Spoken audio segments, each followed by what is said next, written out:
என்னங்க நம்ம பையன் கல்யாணத்தை எப்படி நடத்த போறோம்? பையன் கல்யாணம் தானே. சும்மா திருவிழா மாதிரி இருக்கும். வரவங்க போறவங்கலாம் டேய் இது கல்யாணமா இல்ல மாநாடான்னு சொல்லி கன்ஃபியூஸ்டே இருப்பாங்க. சும்மா 1000 ஆடு 1000 கோழியை வாங்கி ஊருக்கே சும்மா கறி விருந்த போட்டு சும்மா கதற விடணும். அப்புறம் பட்டாசு மாவிளை தோரணம் எல்லாத்தையும் போட்டு மைக் செட் எல்லாம் போட்டு சும்மா ஊரையே அலற விடணும்டி. அது மட்டுமா, நீங்க பொண்ணுக்கு சும்மா 4 கோடி ரூபாய்க்கு வரதட்சணையா நகையை போட்டு சும்மா வரவே இருக்கணும். இவன் வீட்டுல கல்யாணம் நடந்த மாதிரி வேற எந்த ஊர்லயும் நடந்ததே இல்லைன்னு சொல்லி ஊரே நம்மளை பத்தி தான் பேசணும். அது மட்டுமா, வரப்போற சொந்தக்காரங்க எல்லாரும் நம்ம வீட்டை பார்த்து வாயை பொளந்து அப்படியே பார்த்து நிக்கணும்டி.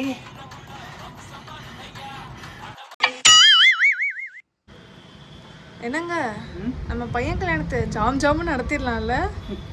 எங்கம்மா, அவன் படிப்புக்கு வாங்கின கடனே இன்னும் கழுத்தை நெரிச்சிட்டு இருக்கு. இந்த நேரத்தில் இருக்குமா, அவங்க வீட்டில் 10 பேர் நம்ம வீட்டில் 10 பேர் வச்சு சிம்பிளாக நம்ம வீட்லேயே முடிச்சிடலாம்.